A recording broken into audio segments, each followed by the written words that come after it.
Ele foi considerado por algumas revistas especializadas como o Volkswagen mais bonito já fabricado em todos os tempos.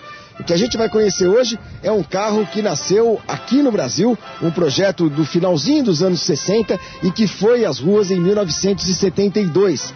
Nasceu como Projeto X, chegou às ruas como SP2. SP, uma homenagem a São Paulo, o estado onde ele foi fabricado. Um carro que faz muito sucesso, sabe onde? No Museu da Volkswagen em Wolfsburg. De fato, talvez o Volkswagen mais bonito de todos os tempos.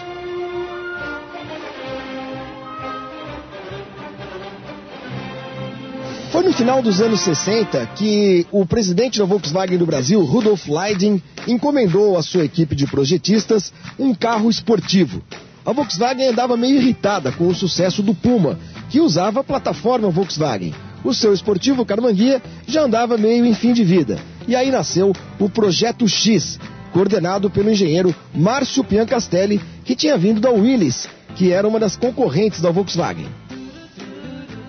Com alguns estilistas da Vemag, esse Projeto X começou a sair da prancheta. A única exigência, um esportivo que pudesse ser montado sobre a plataforma da Variant e que tivesse, é claro, um bom desempenho para concorrer com o Puma.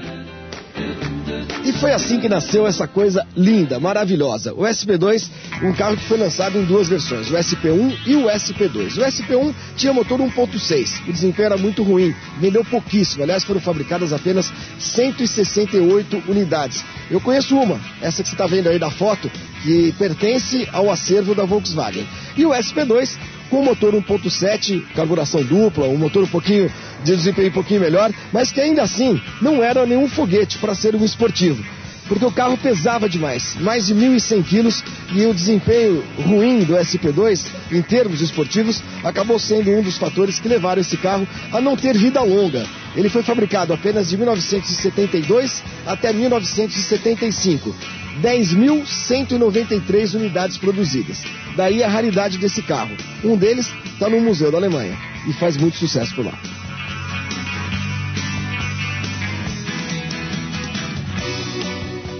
As linhas do SP2 são realmente espetaculares e ele é o carro mais baixo já fabricado no Brasil. Olha, eu já sou baixinho, para eu estar acima do carro, esse carro tem 1,15 m apenas de altura, 1.158 milímetros para ser mais preciso, e algumas características muito marcantes. Esse modelo aqui, 1973, está absolutamente original. Ele pertence ao mesmo dono desde zero, foi comprado em 1973 numa concessionária Volkswagen em Santana, na zona norte de São Paulo. Vamos ver alguns detalhes desse carro? Por exemplo, aqui no lado de fora, essas faixas laterais reflexivas. Isso aqui era uma coisa exclusiva, aliás, nenhum outro carro que eu me lembre teve esse tipo de acabamento. E ele apresentava outros acabamentos muito interessantes e inéditos para carros da Volkswagen. Por exemplo, olha aqui, ó, para-choques de borracha. A lanterna apenas dele, isso aqui não foi usado em nenhum outro carro, quer dizer, ele tinha muitos detalhes exclusivos. Essa saia aqui de metal também, pintada na cor prata.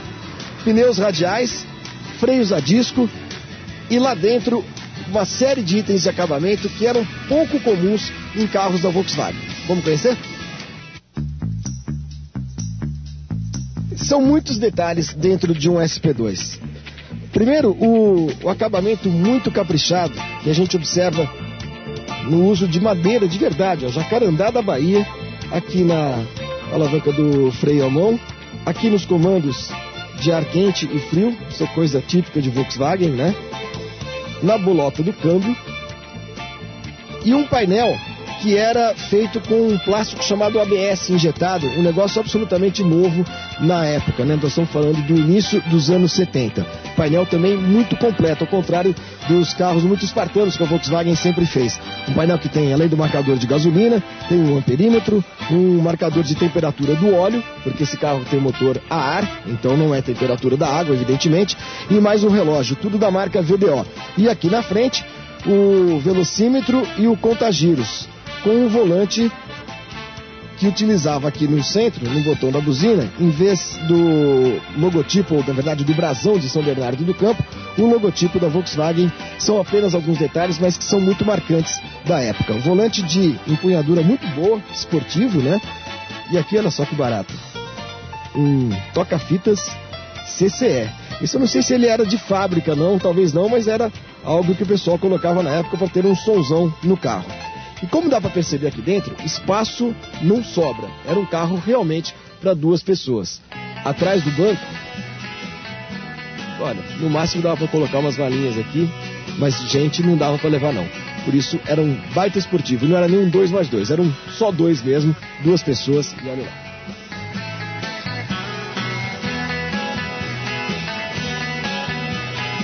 Bom, vamos dar uma olhadinha no motor, na saúde do motor do SP2. A gente abre o capô aqui por dentro, ó. Peraí.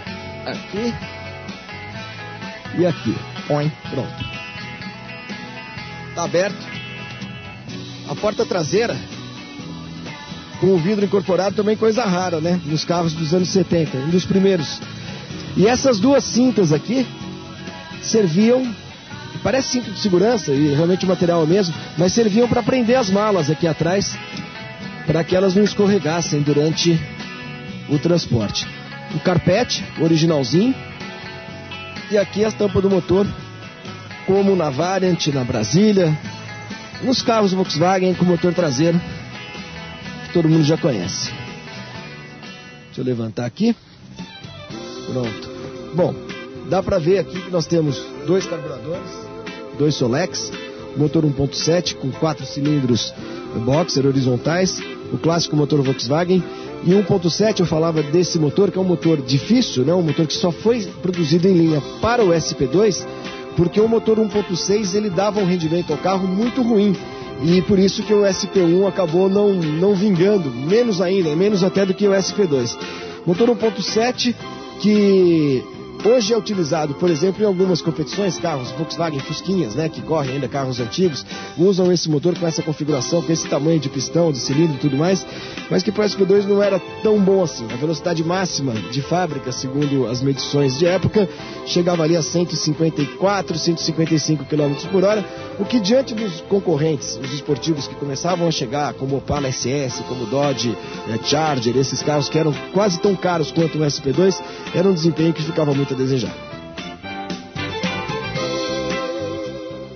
Eram 75 cavalos de potência aqui dentro, para levar 2 passageiros, ou motorista e passageiro, e um pouquinho de bagagem lá na frente. Eu digo um pouquinho porque, como em todo carro com motor traseiro, o espaço para bagagem na frente não é tão generoso. Vamos ver como é que era no SP2. Dá para perceber que o espaço é amplo, né? É amplo na área útil, digamos assim, mas raso. Quer dizer, não dava para levar coisa muito grande aqui não. Algumas malas e tal. Não era muito bom colocar coisas embaixo do step. Esse step, aliás, olha, a gente percebe, vamos ver se a gente consegue mostrar que é estampado o mês e o ano em que essa roda foi fabricada. Outubro de 1972. Como eu já disse, esse carro é 1973, esse pneu aqui, esse pneu é original dele. Esse step já rodou, é claro, mas é o pneu que veio nele. E algumas outras coisas que vinham aqui dentro nesse porta-malas, um estojinho de ferramentas, que o Silvio Ruski, que é o dono do carro, me contou que é original, veio com ele. Tem aqui uma chave de roda, uma chave de velas, umas chaves de fenda, enfim, umas chaves de boca, algumas coisinhas necessárias. E se a gente observar aqui, olha, tem uma mangueirinha que sai da válvula desse pneu, passa aqui por baixo e vem aqui para garrafinha de água, que joga a água no limpador de para-brisa. Ela usa o ar do pneu, né, quando você aciona lá dentro, usa o ar do pneu do step para lavar o para-brisa. Quer dizer, se você ficasse usando esse negócio aqui o tempo inteiro, um dia que você precisasse do step, o step ia estar sem ar. Mas é claro que era muito pouquinho. Ainda do lado de fora, alguns outros detalhes são muito importantes. Por exemplo, isso aqui, olha, é uma palheta de limpador de para-brisa pantográfica, ó, tá vendo?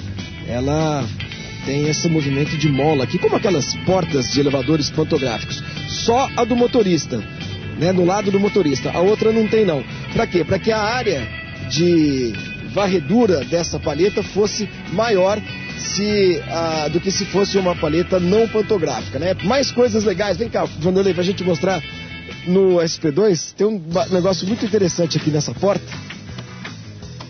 Faltou falar quando eu estava lá dentro, mas eu quero do outro lado. Olha aqui, ó. Isso aqui é uma luz, luz de mapa. É luz de mapa, é isso mesmo. Olha, imagina o seguinte, hoje todo mundo tem GPS, né, aquelas coisas. O sujeito tá aqui sentadinho e tal, com o motorista ali do lado, o cara se perde e fala assim, escuta, olhe no mapa onde nós estamos. E aí, o cara acende a luzinha aqui, com o mapa no colo, e essa luz, ela é direcionada justamente ao colo do passageiro.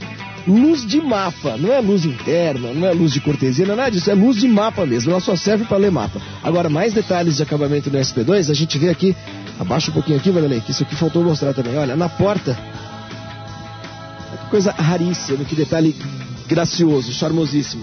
Uma luzinha de cortesia aqui, vermelhinha, né, para quando você descesse do carro e tal, ter uma pequena iluminação. Quero apresentar, antes de andar com o carro, o Twitter do SP2. Não é @SP2, nada disso não. Twitter do SP2 está aqui atrás, ó. Para vocês que nunca ouviram falar num Twitter de isso aqui é um Twitter, ó. É o que dá os agudos do som, né? Dos aparelhos de som, dos rádios de antigamente. O SP2 tem Twitter também, se pensa que é fraco. Vamos lá, vamos dar uma banda nessa coisa graciosa pra sentir o que era ser um tigrão nos anos 70, né?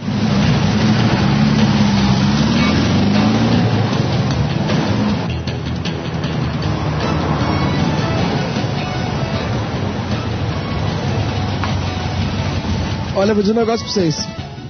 Depois de dar umas 3 voltas no quarteirão e dar uma abusadinha do carro, não sei do que reclamava do desempenho, não. Além de ser o Volkswagen talvez o mais bonito de todos os tempos, sem sacanagem, é certamente o Volkswagen mais gostoso de guiar que eu já tive a oportunidade de sentir aqui, de ter nas mãos. SP2, um carrinho que talvez merecesse mais valor do que se dá. A história desse carro é muito legal. E o carro era um projeto espetacular. Parabéns para a Volkswagen, que fez isso aqui nos anos 70. Pena que durou pouco.